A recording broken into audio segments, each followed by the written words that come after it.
Welcome to this series of presentations. We will be exploring the complex challenge of estimating a specific unknown input when multiple unknown inputs are simultaneously affecting the system. The primary goal is to design an unknown input observer that can asymptotically estimate a targeted unknown input. And it remains insensitive, in other words, decoupled to all the other unknown inputs present in the system. Our core objective and innovative step lies in introducing a novel matrix decomposition technique. This technique allows us to analytically decompose the targeted unknown input and express it in its most simplified form, which has the least number of output differentiators. So we look at topic 2, and we consider a linear system with unknown input.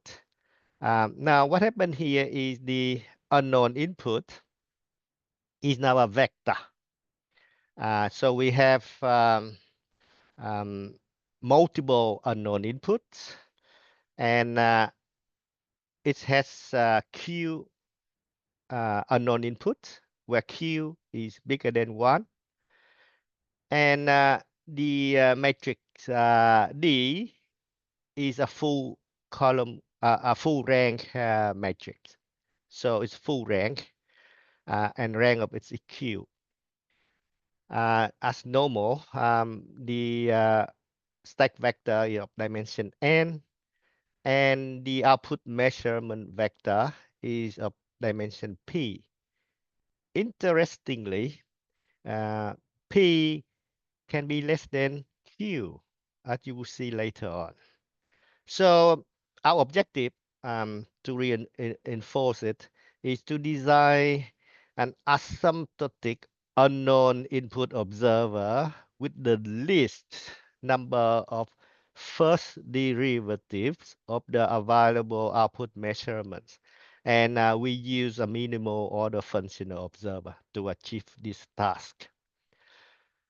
So basically, we are interested in, let's say we pick our particular unknown input, and we call it a targeted unknown input. In this presentation, for the sake of simplicity, we just pick the first unknown input in the vector here. And so we like to asymptotically estimate the unknown input D1 as time goes to infinity. And we want it to be insensitive to the rest of the unknown inputs that are simultaneously affecting the system. So the notation here is the rest of the unknown input. We call it dr of t, which has dimension q minus 1. Now, we like to focus on this presentation, part 1 of the series. We aim to just like to decompose the unknown input D1 of t, and in such a way that it has only the first derivative of one output measurement. And that output measurement is called yi of t. So, and it's also expressed in terms of a linear function of a stack vector of a radial order system to be shown later on. Okay, so this is the block diagram representation of what we like to do. We have multiple unknown inputs entering the system, and we have the output measurement vector. And we design an unknown input observer. that will asymptotically estimate the only one targeted unknown input. We call it D1. And we want it to be insensitive to the rest of the unknown input. So when we look at this topic 3 is an extension of what we were discussing in the previous presentations, which belong to topic 2. Okay. So our solution approach, what we're going to do. We are a bit greedy here, and we just want to use one output derivative to achieve this objective. Okay. So what we like to do is, just for the sake of simplicity, in the presentation, we say that we're going to pick the first output measurement, and we're going to use its derivative. So when we talk about differentiator, we actually meant the differentiation of the output measurement. Okay. And so we like to use the differentiation or the first derivative of output measurement number 1 in the output measurement vector. And it will be used in the design of the unknown input observer. So in other words, the decomposition of the unknown input D1 of T will be analytically expressed in terms of this first derivative of this output measurement and a linear combination of a function, which is a linear combination of the stack vector of a reduced order system. We like to assume that the output matrix C is in this form, which we call the canonical form. By the way, we can always transform the original system into this coordinate with a symbol transformation matrix. So this assumption is not without any restriction at all. We can always transform a given stack space system into the canonical form by a symbol matrix transformation. Okay. And so we like to use the first output measurement. So what we do is we express the unknown input matrix D, which is from this model here. So we like to partition D into 2 sub matrices, and we call D1. D1 is the first column of the D matrix, and DR is the remaining columns of the matrix D. Now, because we like to use the derivative of the first output measurement, so this matrix D1, which is the column matrix, will have a non-zero element in this first entry here. And that means that the when you take the matrix, the first row of this, which is 1 and the rest of them 0, and you multiply by D1, it gives us a non-zero element, and we call it alpha 1. Okay. So D1 is expressed or partitioned in this form, and the rest of the elements in this column can be anything. And then the matrix DR, we again partition it into 2 sub matrices. The first one, we call it DR1, is a row matrix of dimension 1 by Q minus 1. This matrix D has Q columns. So this matrix DR has Q minus 1 columns. And so this is a row matrix. And then the rest of them, we call it dr2, which is of dimension n minus 1 by q minus 1. As well as we partition, or we express the input vector, unknown input vector, in terms of the unknown input d1 and the rest of them. The rest of them, we call it drt. So we like to estimate d1 of t, and we want to use the first derivative of the output measurement y1 of t. This is possible if this condition holds true, which is C1 times D1 equal to L for 1. By the way, it is actually the matching condition, observer matching condition for the case of a single unknown input. All right, so to be able to achieve that objective set out in here, we want to reuse.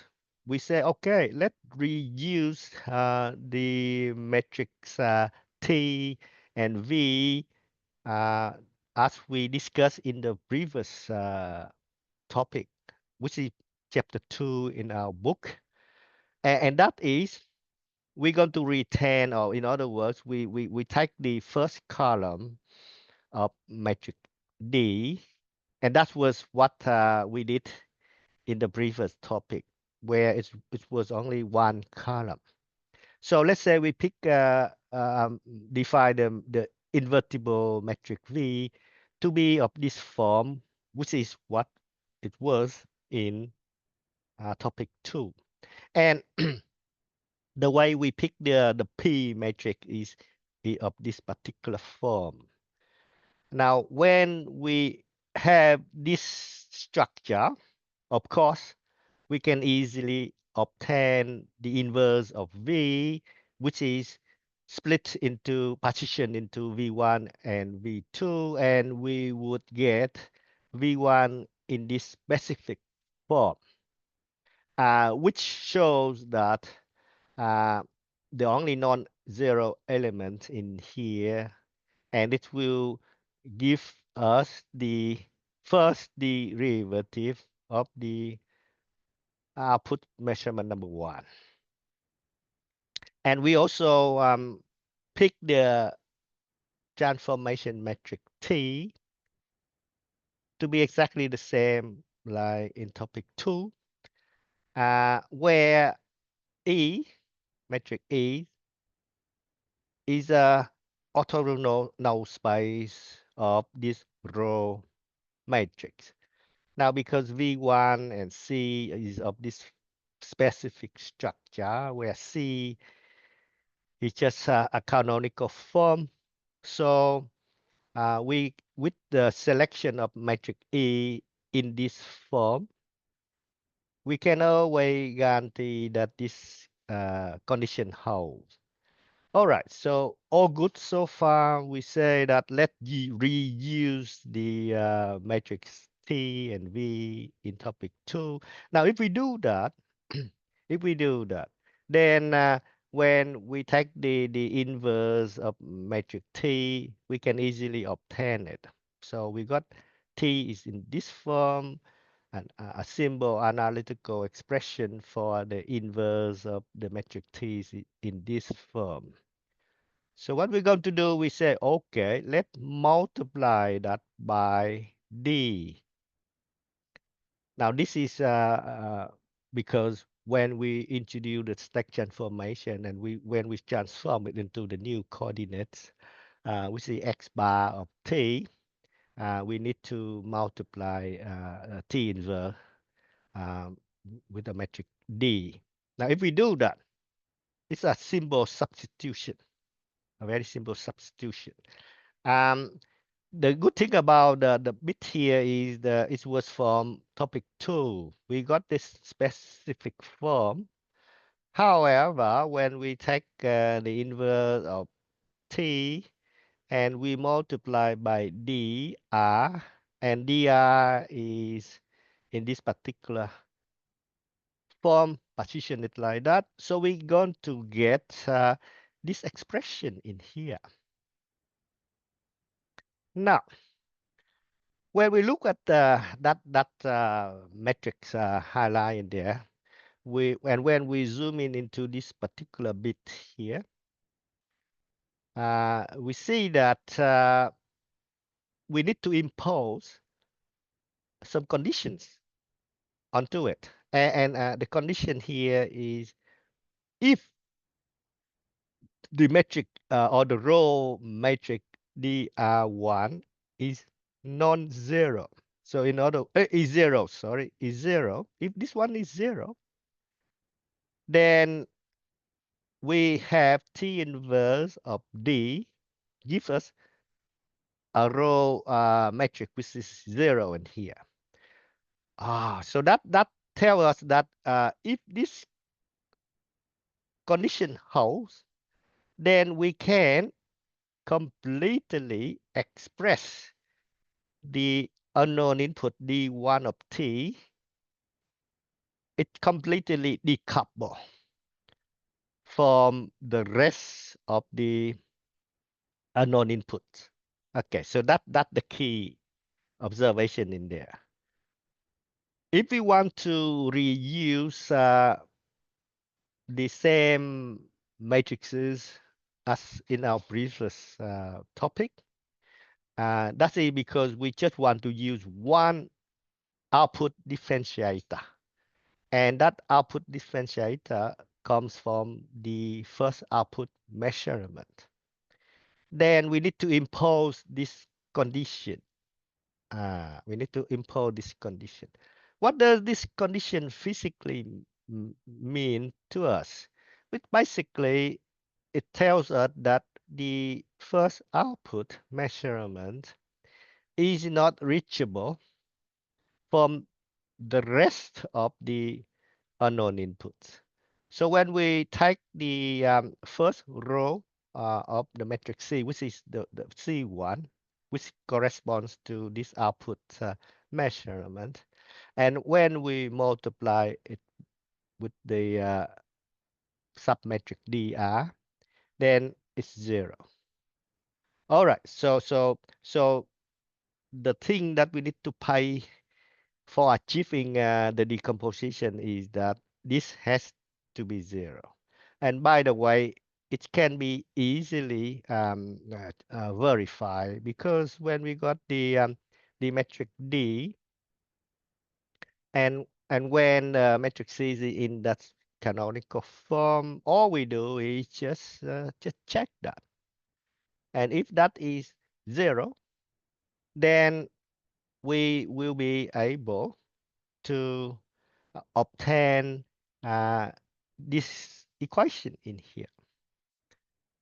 In other words, we can express D1 of T completely decoupled from the other unknown inputs.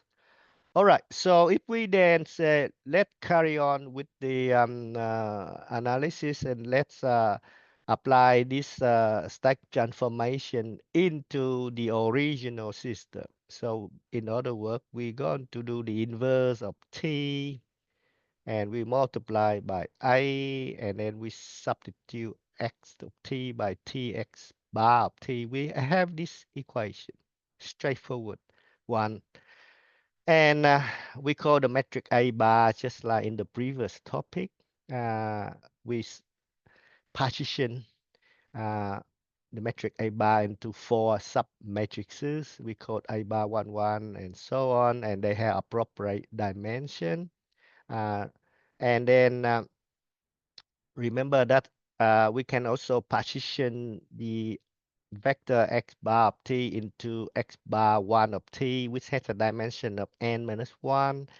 And then the other is a variable x bar 2 of t, which is a single variable. And so we able to break this equation into 2 equations. The first one is in terms of the rest of the unknown input. And the other equation is just the unknown input d1 of t by itself, which is what we like to estimate.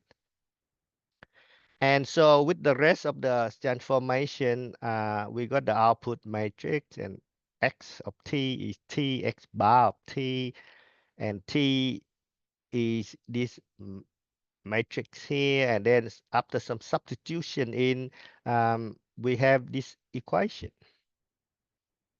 And then if we use the same invertible matrix V, where we chose it to be D1 here, and P is the special structure, and so we can get the inverse of V. We partition it into two sub-matrices. The first one is V1, and all of that was done in topic 2. Remember, we impose this condition, and then we also have these identities. Because of the inverse of a metric V times V, which is an identity metric. So we get all of these identities or expressions. And so from the output measurement equation, we can obtain two equations, which is basically the same as what was in topic 2. And so we got this measurement vector, which is a reduced order vector, which is one less than the output measurement vector. And we know V2 as well.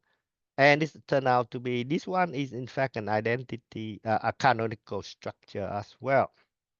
So when we substitute this equation back into this equation, so we're replacing x bar 2t by v1 y of t. And remember, v1 is a row matrix which has only a single non-zero element, which is this element in here.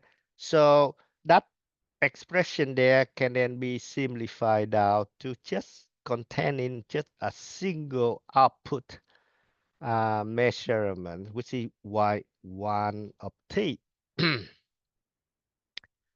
So this is a reduced order system. This is a reduced order system.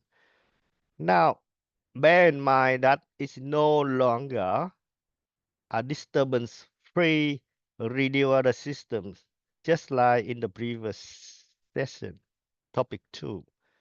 We now have a reduced order system with unknown input. And the unknown input vector here is dr of t, dr of t, which is one less than d of t. Okay, which is one less than d of t. So dr of t basically a vector, unknown input vector containing the rest of the unknown inputs. Okay, so keep that in mind. We got a reduced order system. And this reduced order system, we got the output measurement number 1. And then once we also substitute x bar 2 of t in terms of the output measurement y1 of t, we can rearrange, and then we can obtain the unknown input d1 of t analytically expressed in its own form, which is this form in here. Now have a look at that. It's actually the same expression as the one we did in topic 2. And so in here, what happened is this unknown input d1 of t is called the targeted unknown input. It is expressed in terms of the output measurement number 1. That's what we wanted to do. And its first derivative. All right. And this linear combination of the reduced order system x1 bar of t. This x1 bar of t reduced order system is no longer a disturbance-free system. All right, so this is a remark here. It is not a disturbance-free system since it contains dr of t. All right, so if we want to asymptotically estimate this unknown input, then we need to estimate this linear function, this function here. And so we need to design a disturbance decoupled functional observer to estimate this function z of t. So that the difference between this and the previous topic 2 is that in the topic 2, we just desire a linear functional observer for a reduced order system with no unknown input. Here we have to design a disturbance decoupled functional observer to estimate this function z of t. Now, and we use the same structure, the same type of observer like in the previous topic. Because this is a disturbance decoupled, the functional observer must not contain the unknown input vector in there. Otherwise, we don't know the unknown input. So it had to be a disturbance decoupled functional observer. So when we look at this kind of functional observer, this is a function of omega t and the measurement vector y bar of t. Y bar of t is this output measurement of this system. Okay. And then omega dot of t is as usual, is in terms of metric n, the output measurement, and this y1 of t, j1, y1 of t, that one is used to cancel out that term in this equation. Okay. And the unknown input, d1 of t, is given in this form. So the head of t is actually a linear function, no observer.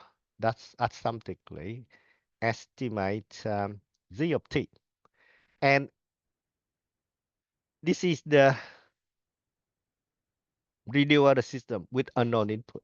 Okay, so the problem becomes, all right, let's design this linear function, a functional observer for it, where it's a combination of z1, x1 bar of t, which is this system.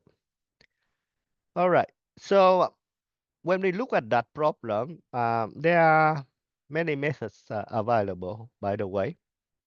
And of course, we can actually choose and pick whichever methods that available that allow us to do the design of a functional observer for this disturbance unknown input system. Now remember, we are designing functional observer. We are not designing a stack observer. We are not designing a stack observer for x bar 1 of t. Now, if that is the case, then other methods like Howe and Muller and so on uh, can be used. But here we want to do a linear functional observer. And one of the methods available in the literature is this method here, where we can actually systematically design a linear functional observer for it. And we can get a low order for it.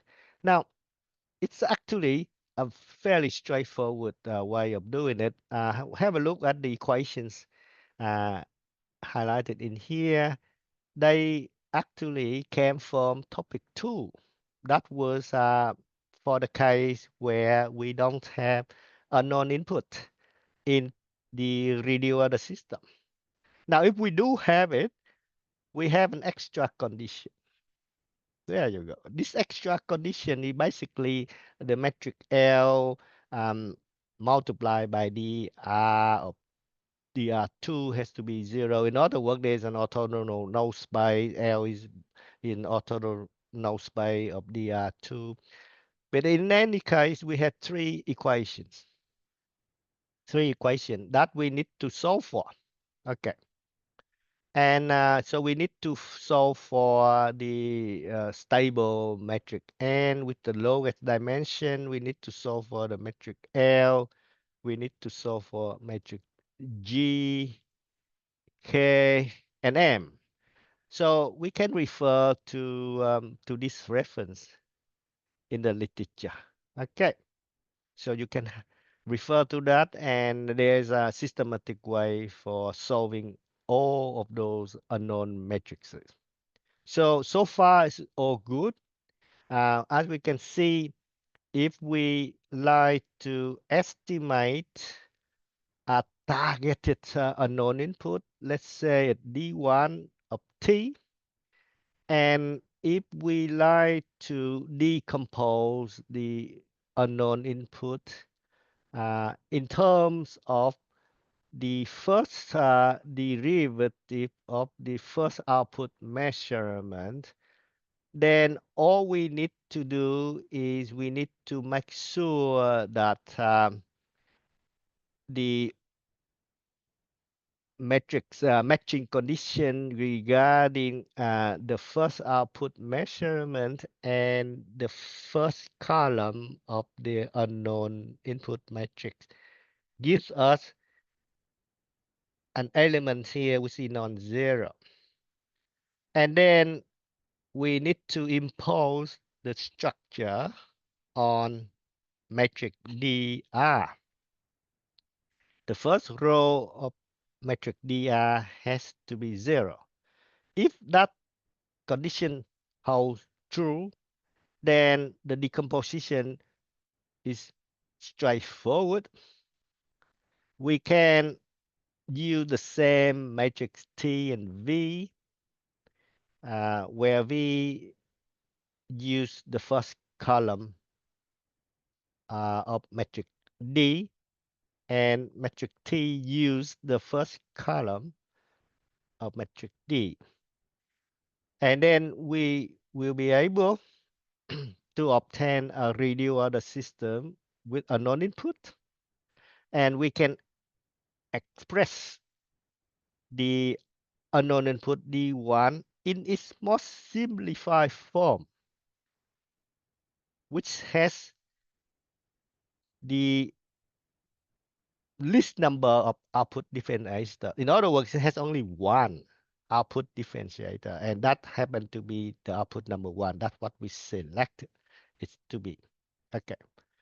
And then so we then say, to be able to asymptotically estimate this unknown input, we design a disturbance decoupled functional observer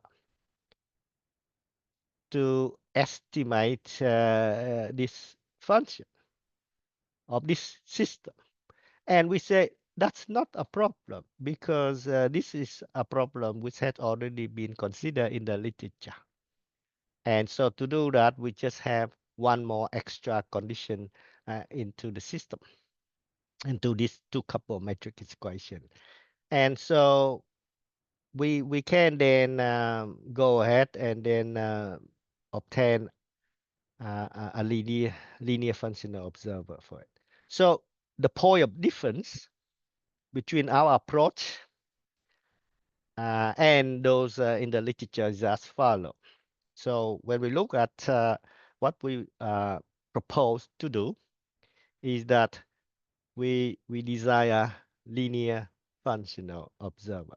Okay, and so we don't estimate the entire stack vector. That's the first thing. Now, by the way, one thing very important is that if we want to design an observer to estimate the entire stack vector of this system.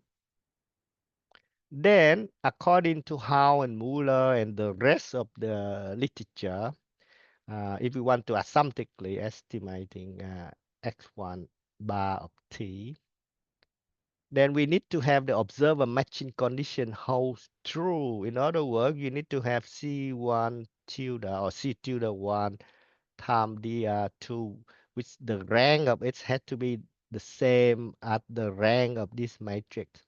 Okay. Now, so that what happens. So if we want to adopt existing literature and we want to estimate the entire stack vector, then we require this observer matching condition in Howe and Muller, as well as in the Roach as well. On the other hand, in our previous work, if we want to design a functional observer, so we only want to estimate a linear function of sum of the stack variables of this stack vector. We don't need to have the observer matching condition to be true. We can relax that. Okay, so you can refer to this reference as well as some of the examples that we're going to show in the next few presentations. So we can even have, furthermore, we can even have Q bigger than P. Q bigger than P. In other words, in this kind of decomposition here, the number of unknown inputs can be more than the number of available output measurements. Okay, so that is something very intriguing. What else? And then we also another important bit, we also don't need the observer matching condition fully hold true when we just aim to estimate only one targeted unknown input. Okay, so that's another advantage. The when Howe and Muller, if we apply the method in, we need to, when we do the decomposition, we have to have this condition hold true. Whereas, if we want to estimate only one targeted unknown input, we only need the first column of matrix D and the corresponding output measurement, whichever output measurement, that product has to be a non-zero result. In other words, we only need the observer matching condition for one particular unknown input only. Okay, so those are the point of difference between what we propose to do in here and the rest of the literature. And this is only part one of the series of our presentations. So in this part one here, we are very ready. We just want to use the seamless structure. Okay, we just want to use the seamless structure. And so we like to decompose it in this particular form. And in the presentation, we just pick the output measurement y1 of t. And then we show how it can be done. All we need to do is to impose this structure here. That row has to be 0. Okay, so so this discussion was is based on this new book in this reference here, and it's actually chapter 3, sections 3.1 and 3.2. So thank you very much for watching. Please join me in the next video. We see topic 3, part 2, where we will show a numerical example to demonstrate the design of an unknown input observer in the presence of multiple unknown inputs in the system. So thank you very much and hope to see you again in the next video.